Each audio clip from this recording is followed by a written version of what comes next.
ಅವತ್ತೇನಾದ್ರ ಫಣೀಂದ್ರ ಸಾಮ ಅವ್ರಿಗೆ bus ticket ಸಿಕ್ಬಿಟ್ಟಿದ್ರೆ ಇವತ್ತು ರೆಡ್ ಬಸ್ ಕಂಪ್ನಿ ಅನ್ನೋದು ಇರ್ತಾ ಇರಲಿಲ್ಲ. ಆ್ಯಕ್ಚುಲಿ 2005ರಲ್ಲಿ ಏನಾಗುತ್ತೆ ಅಂದ್ರೆ ಫಣೀಂದ್ರ ಸಾಮ ಅವರು ದೀಪಾವಳಿಗಂತ ತಮ್ಮ ಊರಿಗೆ ಹೋಗ್ತಿರ್ತಾರೆ.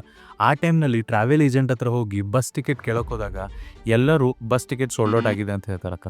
ಇದನ್ನು ನೋಡಿ ಅವ್ರು ಫ್ರಸ್ಟ್ರೇಟ್ ಆಗಿ ಈ ಬಸ್ ಬುಕಿಂಗ್ ಸಿಸ್ಟಮ್ನ ಚೇಂಜ್ ಮಾಡಬೇಕಂತ 2006ರಲ್ಲಿ ತಮ್ಮ ಫ್ರೆಂಡ್ ಚರಣ್ ಹಾಗೂ ಸುಧಾಕರ್ ಜೊತೆ ಸೇರಿ ಸ್ಟಾರ್ಟ್ ಮಾಡಿರೋ ಕಂಪ್ನಿನೇ ರೆಡ್ ಬಸ್. ರೆಡ್ ಬಸ್ ಸ್ಟಾರ್ಟಿಂಗ್ನಲ್ಲಿ ತುಂಬ ಚಾಲೆಂಜಸ್ ಫೇಸ್ ಮಾಡುತ್ತೆ.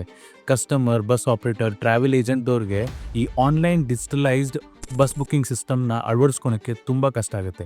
ಬಟ್ ಸ್ಲೋಲಿ ಟೆಕ್ನಾಲಜಿ ಗ್ರೋ ಆದಂಗೆ ಅವರು ಈ ಸಿಸ್ಟಮ್ನ ಅಳವಡಿಸ್ಕೊಂಡ್ಬಿಡ್ತಾರೆ. ಹಾಗೆ ರೆಡ್ ಬಸ್ ಒಂದು ಇಂಡಿಯಾಸ್ ಲೀಡಿಂಗ್ ಆನ್ಲೈನ್ ಟ್ರಾವೆಲ್ ಕಂಪ್ನಿಯಾಗಿ ಹೊರಹೊಮ್ಮುತ್ತೆ. ಕೇವಲ 5 ಲಕ್ಷ ರೂಪಾಯಿ ಹೂಡಿಕೆ ಮಾಡಿ ಸ್ಟಾರ್ಟ್ ಮಾಡಿರೋ ಈ ಕಂಪ್ನಿ 2013ರಲ್ಲಿ ಐಬಿಬೋ ಗ್ರೂಪ್ಗೆ ಬರೋಬ್ಬರಿ 800 ಕೋಟಿ ರೂಪಾಯಿಗೆ ಸೇಲ್ ಆಗುತ್ತೆ. ಹಾಗೂ ಈಗಿನ ಅದರ ನೆಟ್ವರ್ತ್ 6,924 ಕೋಟಿ ಇದೆ.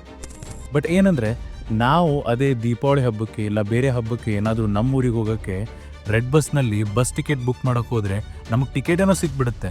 ಬಟ್ ನಾರ್ಮಲ್ ಡೇಸ್ ರೇಂಜ್ಗಿಂತ 4ರಿಂದ 5 ಪಟ್ಟು ದುಬಾರಿ ಪ್ರೈಸ್ ರೇಂಜ್ನಲ್ಲಿ ನಮ್ಗೆ ಆ ಟಿಕೆಟ್ ಸಿಗುತ್ತೆ. ಇದ್ರ ಬಗ್ಗೆ ನೀವೇನು ಹೇಳ್ತೀರಾ? ಕಮೆಂಟ್ ಸೆಕ್ಷನ್ನಲ್ಲಿ ತಿಳಿಸಿ ಆ್ಯಂಡ್ ಸ್ಟೇ ಟ್ಯೂನ್.